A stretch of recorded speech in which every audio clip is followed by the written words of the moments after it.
역대하 15장, 역대하 15장, 역대하 15장입니다. 교독하면서 봅시다. 역대하 15장. 하나님의 영이 오데세 아들 아사랴에게 임하심에 그가 나가서 아사를 맞아 이르되 아사와 민 유다와 베냐민의 무리들아 내 말을 들으라. 너희가 여호와와 함께하면 여호와께서 너희와 함께하실지라. 너희가 만일 그를 찾으면 그가 너희와 만나게 되시려니와 너희가 만일 그를 버리면 그도 너희를 버리시리라. 이스라엘에는 참 신이 없고 가르치는 제사장도 없고 율법도 없은 지가 오래되었으나 그들이 그 환난 때에 이스라엘 하나님 여호와께로 돌아가서 찾음에 그가 그들과 만나게 되셨나니 그때 온 땅의 모든 주민이 크게 요란하여 사람의 출입이 평안하지 못하며 이 나라와 저 나라가 서로 치고 이 성읍이 저 성읍과 또한 그러하여 피차 상한 바 되었나니 이는 하나님이 여러 가지 고난으로 요란하게 하셨습니다. 그런즉 너희는 강하게 하라. 너희의 손이 약하지 않게 하라. 너희 행위에는 상급이 있음이라 하니라. 아사가 이 말 곧 선지자 오데세의 예언을 듣고 마음을 강하게 하여 가증한 물건들을 유다와 베냐민 온 땅에서 없애고 또 에브라임 산지에서 빼앗은 성읍들에게도 없애고 또 여호와의 낭실 앞에 있는 여호와의 제단을 제거하고 또 유다와 베냐민의 무리를 모으고 에브라임과 므낫세와 시몬 가운데에서 나와서 저희 중에 머물러 사는 자들을 모았으니 이는 이스라엘 사람들이 아사의 하나님 여호와께서 그와 함께하심을 보고 아사에게로 돌아오는 자가 많았음이더라. 아사 왕 제15년 셋째 달에 그들이 예루살렘에 모이고 그날에 노력하여 온 물건 중에서 소 700마리와 양 7,000마리로 여호와께 제사를 지내고 또 마음을 다하고 목숨을 다하여 조상들의 하나님 여호와를 찾기로 언약하고 이스라엘 하나님 여호와를 찾지 아니하는 자는 대소 남녀를 막론하고 죽이는 것이 마땅하다 하고 우리가 큰 소리로 외치며 피리와 나팔을 불어 여호와께 맹세하니 온 유다가 이 맹세를 기뻐한지라. 무리가 마음을 다하여 맹세하고 뜻을 다하여 여호와를 찾았으므로 여호와께서도 그들을 만나 주시고 그들의 사방에 평안을 주셨더라. 아사 왕의 어머니 마아가가 아사랴의 가증한 옥상을 만들었으므로 아사가 그의 태우의 자리를 폐하고 그의 우상을 찢고 기둥 수백발에서 불렀습니다. 산당은 이스라엘 중에서 제하지 아니하였으나 아사의 마음이 일평생 온전하였더라. 그가 또 그의 아버지가 구별한 물건과 자기가 구별한 물건 곧 은과 금과 그릇들을 하나님의 전에 드렸더니 같이요. 이때부터 아사왕 제35년까지 다시는 전쟁이 없습니다. 아멘. 14장은 아사의 제1차 종교개혁이 있었다라고 말씀을 드렸습니다. 오늘은 아사의 2차 종교개혁에 관해서 언급을 하고 있는데 14장을 잠깐 복습을 하면 아사가 왕에 등극하자마자 여러 가지 해야 할 일들이 되게 많다 그랬어요. 그런데 국방개혁이나 여러 가지 나라를 운영하고 국정을 운영하는 데 있어서 개혁을 하기 이전에 신앙개혁을 먼저 했다. 중요한 것을 먼저 했다. 이렇게 말씀을 드렸습니다. 그러던 와중에 구스에서 100만 대군이 이끌고 쳐들어옵니다. 그런데 그 가장 결정적인 순간에 아사가 역시 하나님을 찾아서 대승을 거두는 그 돌아오는 와중에 하나님의 영이 오데세 아들 아사랴에게 임하는데 이 시간의 간격은 오늘 본문에 나와 있지 않지만 제가 한번 찾아보니까 1차 종교개혁하고 2차 종교개혁 사이에 약 15년의 시간차 간격이 있었다라고 얘기를 합니다. 그러니까 그렇게 이해하면 오늘 이 본문이 조금 더 이해하기가 수월합니다. 왜냐하면 15년 동안 약간의 종교개혁이 중단되었음을 의미하기도 하겠죠. 그러니까 독려하고 격려하는 차원에서 오늘 이 본문은 이렇게 시작합니다. 하나님의 영이 오데세 아들 아사랴에게 임하심에 그가 나가서 아사를 맞아 이르되 아사와 및 유다와 베냐민의 무리들아 내 말을 들으라. 너희가 여호와와 함께하면 여호와께서 너희와 함께하실지라. 너희가 만일 그를 찾으면 그가 너희와 만나게 되시려니와 너희가 만일 그를 버리면 그도 너희를 버리시리라. 일종의 경고 같은 말씀을 하시고요. 그리고 3절에서 6절까지는 이게 누구에게 하는 말씀인지 정확한 대상이 없어요. 그러니까 우리는 그냥 이렇게 볼 수 있는데 영어 성경이나 히브리어 성경을 보면 누구에게 하는 말 정확한 주어가 있어야 하잖아. 너 아니면 뭐 얘, 쟤. 근데 정확한 주어도 없고 어떤 나라에게 하는 말씀인지도 없는데 주석가들은 성서학자들은 이렇게 얘기합니다. 과거로부터 미래까지 있었던 일, 과거에 일어날 일, 하나님이 없었을 때 우리에게 일어난 일들을 시간을 다 포함해서 하는 말씀이다. 이제 그렇게 이야기를 합니다. 그래서 6절에도 보시면 이제 하나님이 없었을 때 뭐라고 오늘 이 선지자가 말하고 있냐면 이 나라와 저 나라가 서로 치고 이 성읍이 저 성읍과 또한 그러하여 피차 상한 바 되었나니 이는 하나님이 여러 가지 고난으로 요란하게 하셨습니다. 그러니까 평안하지 않다는 거죠. 하나님 없이는 너희들의 평안한 삶이 절대 담보되거나 보장될 수 없으니 이제 이런 말씀을 하고 그러면서 이제 계속 독려해요. 너희들 이왕 시작한 종교개혁 끝까지 완수하라. 그러면서 우리 7절 같이 한번 읽어볼까요? 시작. 그런즉 너희는 강하게 하라. 너희의 손이 약하지 않게 하라. 너희 행위에는 상급이 있음이라 하니라. 믿음의 행위에는 반드시 상급이 있다. 보상이 있다. 영어 성경은 reward 이렇게 했고요. 그 다음에 눈에 보이는 보상도 함께 의미한다고 합니다. 제 궁극적으로는 하늘에서 우리가 받을 상급이 있다고 얘기하고요. 이 땅에서도 하나님께서 주실 상이 있다. 성경은 이렇게 얘기합니다.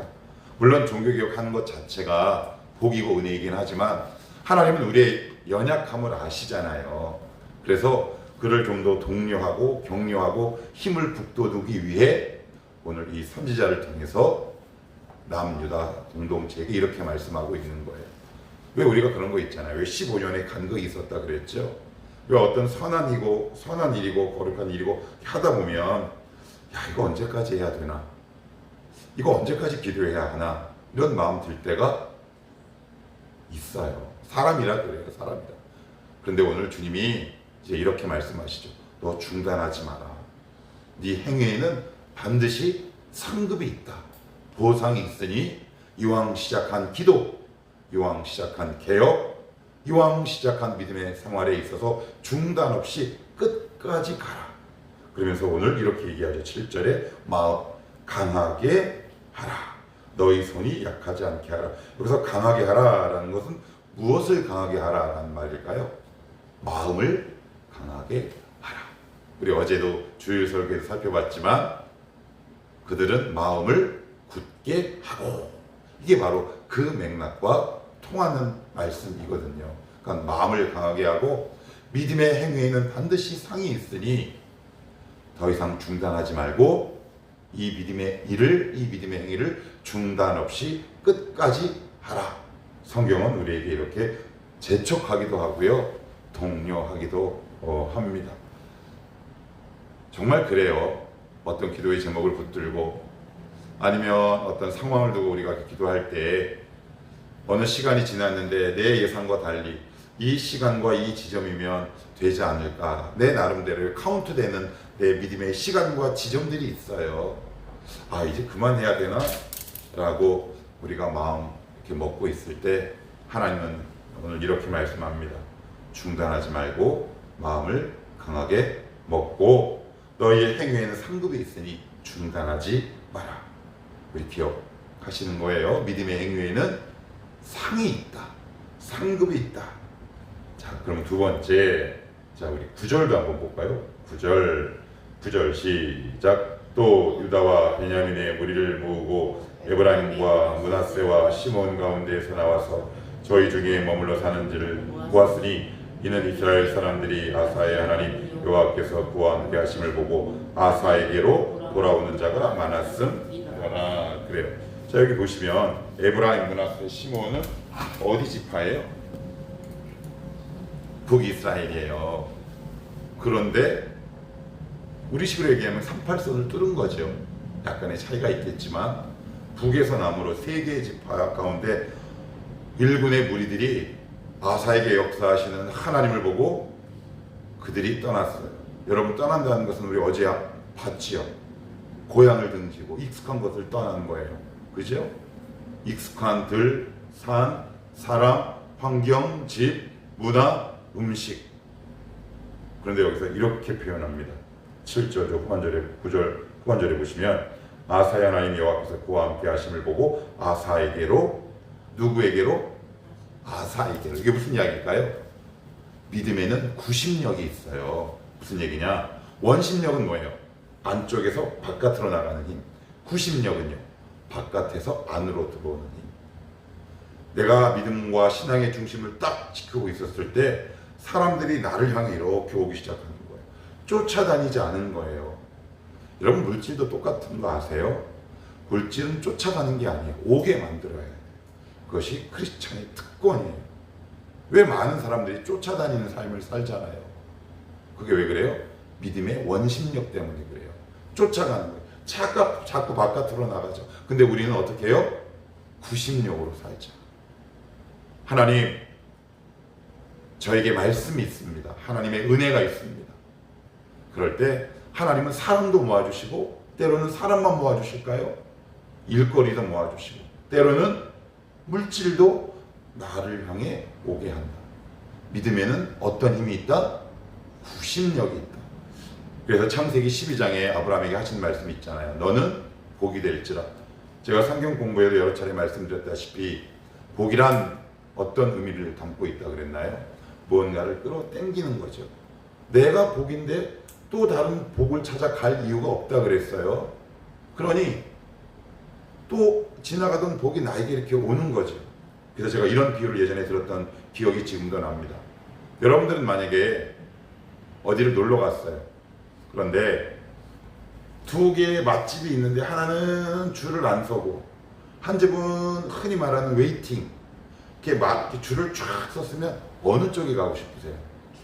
그럼요. 복도 유사해요. 복도 우리의 인생을 이렇게 쭉 관통하고 걸어가다가 파리가 텅텅 이렇게 있는 집보다 또 다른 복들이 줄을 쭉 되게 하는 집에 그 뒤에 줄을 이렇게 탁 서는 특징이 있더라고요. 믿음은 이런 힘이 있어요. 왜요? 이 안에 하나님이 계시니까. 말씀이 계시니까. 말씀으로 천지를 창조하셨어요. 그러니까 만물 위에 있는 그 뛰어난 하나님의 은혜와 말씀이 우리 가운데 있으니 우리는 무언가를 쫓아다닐 이유가 없다. 이게 바로 지혜 있는 삶이거든요. 그러니까 어떤 사람은 끊임없이 쫓아다녀요. 그런데 지혜 있는 사람은 하나님의 말씀을 나의 가장 깊은 곳에 두고 이 환경이 나를 향해 다가오게 하는 거고요. 사람이 나를 향해 오게 하는 것이고요. 또한 일거리도 그렇고요. 또한 물질도 그래요. 근데 이게 올 수 있는 상황입니까? 북쪽에 있는 지파인데 얼마나 그 끌어당기는 구심력이 강했으며 그들이 보기에도 저쪽 북쪽에 있는 사람들의 이 소문에 그들의 귀에 들어가지 않았겠어요? 야, 아사에게 가면 은혜의 먹거리가 있어. 거기 가면 말씀이 있고 은혜가 있고 제대로 된 예배가 있고 제사가 있어. 그 이야기를 들은 사람들이 그 고향을 등지고 보따리를 싸고 바리바리 싸들고 누구에게로 돌아왔다? 아사에게로 돌아왔다. 왜 돌아왔다? 그에게는 믿음의 구심력이 있었기 때문이다. 여러분들, 이것이 정말 믿는 자의 힘이거든요. 여러분 가운데 거룩하고 건강한 믿음의 구심력이 있기를 축복합니다. 쓸데없이 쫓아다니지 마시고요.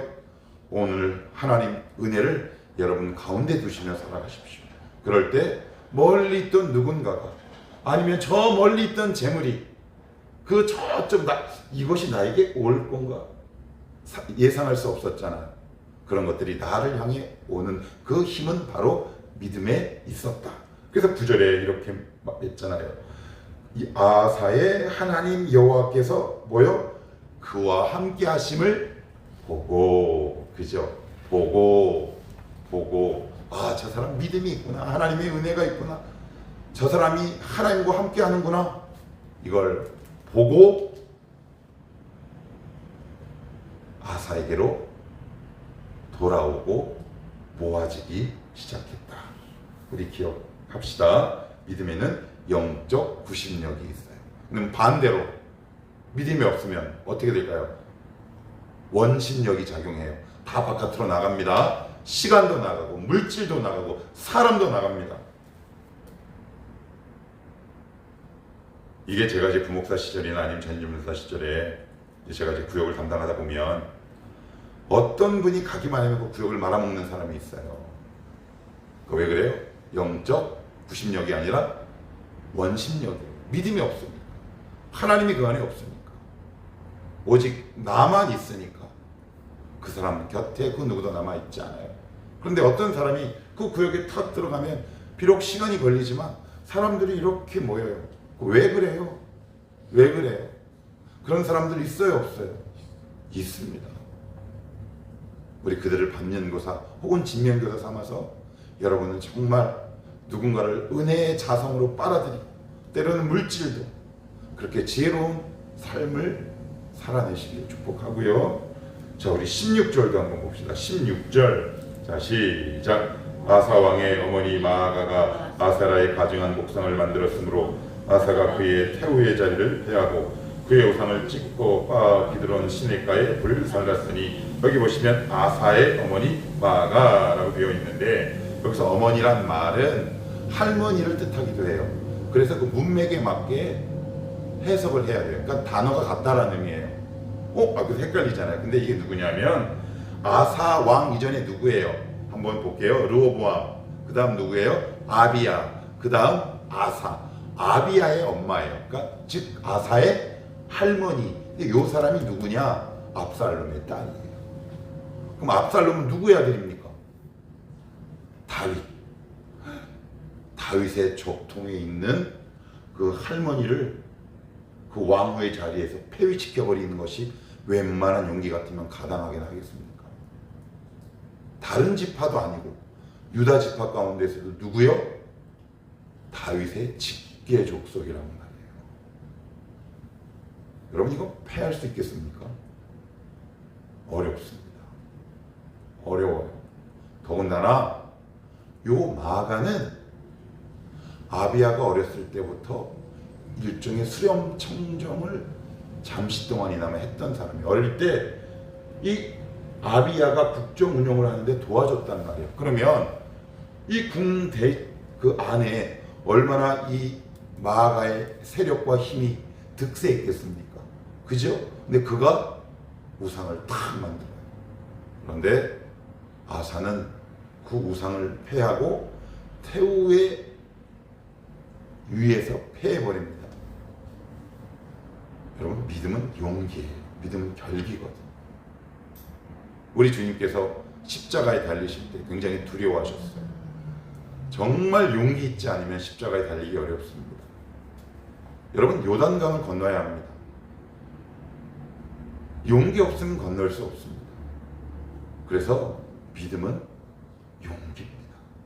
하나님을 제대로 신뢰하면 내 가운데 용기가 생기기 시작합니다.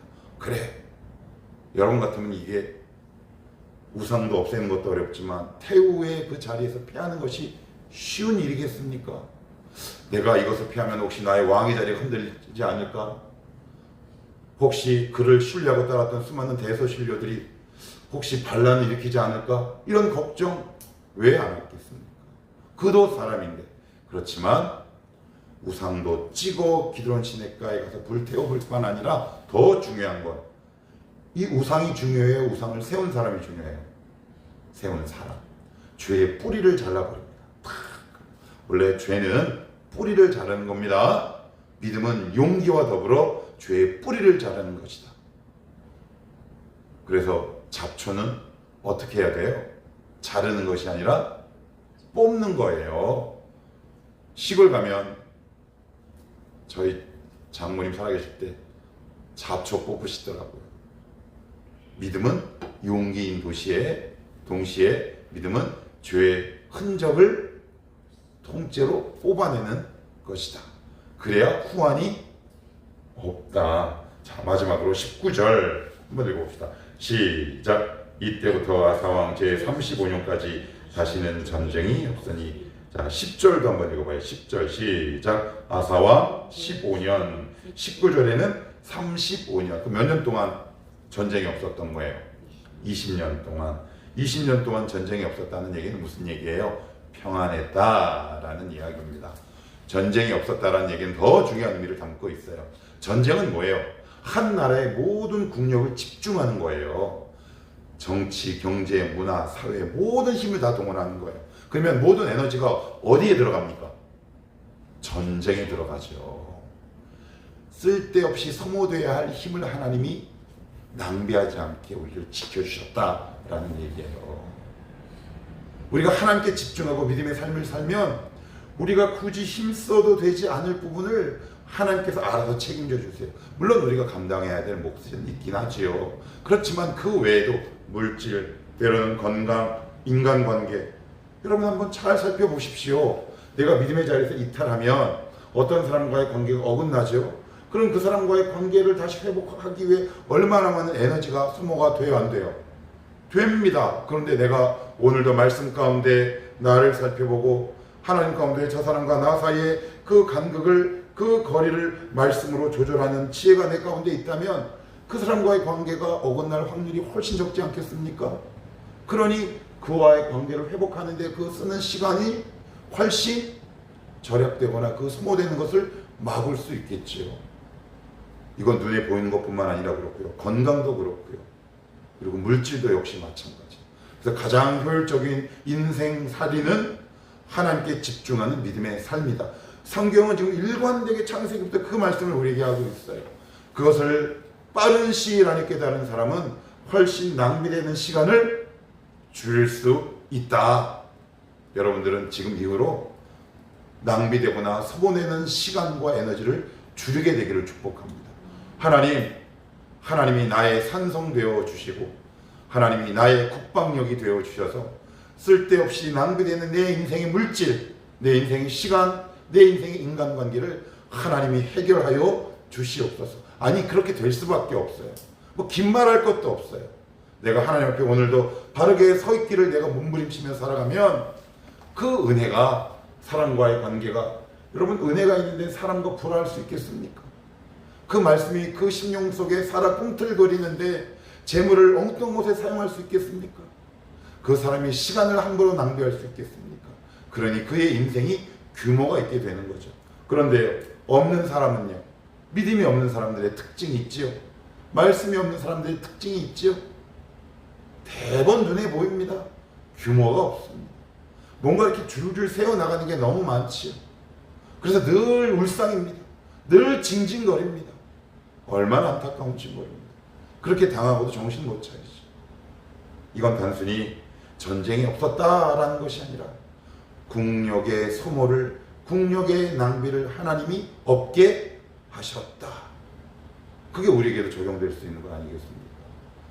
그래서 가장 지혜롭고 효율적인 건 오늘도 날마다 말씀 앞에 서는 것, 하나님과 함께 살아가는 믿음의 삶, 그것이 우리의 인생의 낭비와 소모를 줄여주는 가장 효율적인 방법. 오늘 성경은 그 말씀하고 있습니다. 오늘 이 자리에 나오신 여러분들, 이 하나님의 말씀을 마음에 잘 담으셔서 하나님, 굳이 내가 사용하지 않아도 될 에너지를 소모하거나 낭비하는 일이 없게 하옵소서. 하나님이 나의 산성되어 주시옵소서. 나의 지혜자가 되어 주시옵소서. 그래서 남은 인생은 여러분 삶 가운데 정말 하나님이 예비하신 평안이 넘쳐나시는 귀한 인생 되시기를 축복합니다. 기도합시다.